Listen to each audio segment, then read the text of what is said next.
বছরে দুইটা ঈদে যখন জামাইরা আসে তাদের প্রতিবারই কেন আস্ত মুরগি দিতে হবে? এই যে আমরা যারা অসহায় বউরা আছি তাদেরকে কেউ এই ট্রিটটা দিবে আদৌ, বলেন তো? হ্যালো, আসসালামু আলাইকুম। আজকে চলে আসলাম ঈদের দ্বিতীয় দিনের ব্লগ নিয়ে। সবাই আশা করছি ভালো আছেন, আমরাও ভালো আছি আলহামদুলিল্লাহ। তো আজকে যেহেতু ঈদের দ্বিতীয় দিন, আজকে আসার সময় হয়েছে বাড়ির জামাইদের। তো বাড়ির জামাইদের জন্য আয়োজন চলছে। তো এদিকে ভেন্ডিটা কেটে কুটে ভাজি করে নিয়েছি, সাথে অনেকগুলো ডিম সিদ্ধ দিয়েছি। যেহেতু জামাইরা চলে আসছে আর অনেক গরম পড়ছে, তো লেবু শরবত তো মাস্ট। তো আমি লেবু শরবতটা বানিয়ে নিচ্ছি। নর্মালি লেবু শরবত বানাতে যা যা লাগে, চিনি, লেবু আর একটু লবণ দিয়ে নিয়েছিলাম, সাথে নাস্তাটাও রেডি করে নিচ্ছিলাম, লবঙ্গ দিচ্ছিলাম, তারপর হচ্ছে শরবত, চানাচুর, আর ওইদিকে ভাবিরা ফল ফ্রুট কেটে দিচ্ছিল।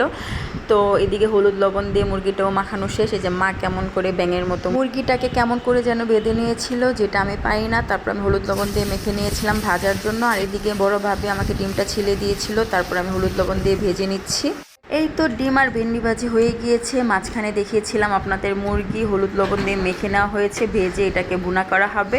সাথে করে দেওয়া হয়েছিল গরুর মাংস। গরুর মাংসটা রাতেই রান্না করা হয়েছিল, সকালের নাস্তাতে খাওয়া হয়েছে, এখন জাস্ট গরম করে দেওয়া হবে। আর এদিকে পোলাওটা রান্না করে নিচ্ছি। পোলাওটা রান্না করার জন্য প্রথমে পেঁয়াজটাকে ভালো করে বেরেস্তা করে পোলার চালটা দিয়ে কাঁচামরিচ, তারপর হচ্ছে এলাচি, দারচিনি, তেজপাতা সব কিছু দিয়ে আদা রসুন বাটা দিয়ে ভালো করে ভেজে পরিমাণ মতো পানি দিয়ে বসিয়ে দিয়েছিলাম। সাথে ওইদিকে যে আম্মা আমের ভর্তা করছিল, ঝাল ঝাল আমের ভর্তা, যে আম্মাও খাচ্ছিল, সাথে আমিও খেয়ে নিয়েছিলাম। আর এইবার যে বাড়িতে যে কতবার আম ভর্তা বানালাম হিসাব ছাড়া, মানে বল ভরে ভরে কাঁচামরিচ, তারপর গুঁড়া মরিচ, শুকনো মরিচ সব দিয়ে ঝাল ঝাল করে বানিয়েছি। সবাই অনেক পছন্দ করেছে। এই তো আলহামদুলিল্লাহ মোটামুটি পোলাও রান্নাটাও কমপ্লিট হয়ে গিয়েছে। আর এই তো দেখতেই পাচ্ছেন কি সুন্দর ঝরঝর হয়েছে পোলাওটা। তো ওইদিকে মা মাছ ফ্রাই করছিল, যেটার আমি ফুটেজ নেইনি, কারণ আমি আগেই বলেছি যেটা আমি করি সেটারই আমি ভিডিও ফুটেজটা নেওয়া হয়।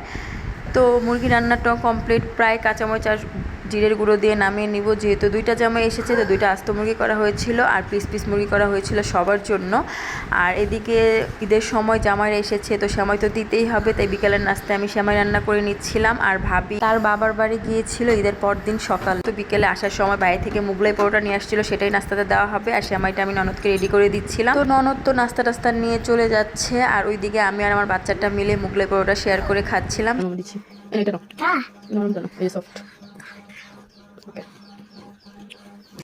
আমাদের নাস্তা কমপ্লিট করে চা দিচ্ছিলাম দুই জামাইকে আর বাবাকে। তো আজকের মতো এতটুকুই। আল্লাহ হাফেজ, আসসালামু আলাইকুম।